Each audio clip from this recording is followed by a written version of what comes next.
এই জায়গাটা ভাববেন, এই জায়গাটা একটু কথাগুলো বলতে হবে। কথাগুলো মনে রাখবেন, মহাপ্রভু গৌরসুন্দরকে আমি যে ভগবান বলে মানলাম না, কারণ কি জানেন?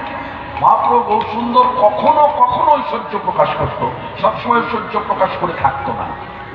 সবসময় থাকতো আমার আপনার মতো সাধারণ মানুষের মতো, যার জন্য আমার জ্ঞান ছোট্ট উপলব্ধি থেকে ভাবলাম গৌরসুন্দর এই সবার মতোই ভক্ত, কৃষ্ণই ভগবান, কিন্তু কৃষ্ণই যে গৌ এই তত্ত্বটা আমার অনুভব হলো না।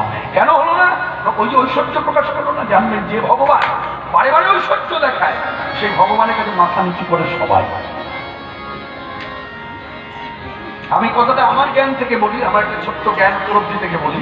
আমি আমার এটা ব্যক্তিগত একটা কথা, মনে রাখবেন কৃষ্ণকে যত না মানুষ ভক্তি করে, রাধাকৃষ্ণ যুগল যত না ভক্তি করে, নিতাই গৌর যুগল যত না ভক্তি করে, রাম সীতা যুগল যত না ভক্তি করে, হ্যাঁ লক্ষ্মীনারায়ণ যুগল যত না ভক্তি করে, মানুষ কিন্তু নৃসিংহদেবের মূর্তি দেখলে ভক্তি করবেই।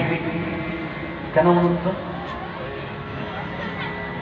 এইদিকে মায়েরা কেন বলুন তো? নৃসিংহদেবের মূর্তিটা ভয়ানক মূর্তি, দেখলেই তো ফুলহাদের বাবাকে এইভাবে উড়ুতে চাপিয়ে পেটের নাড়িগুড়ি বার করে আবার খাচ্ছে। বাপরে বাপ, বিরাট ভগবান, না মানলে আমার মধ্যে এইরকম হবে। আর রাধাকৃষ্ণ যুগল তো মাধুর্য, এই জায়গাগুলো উপলব্ধি। যে ভগবান দেখবেন বিরুদ্ধে গেলে একটা ক্ষতি হলো, তাই দেখবেন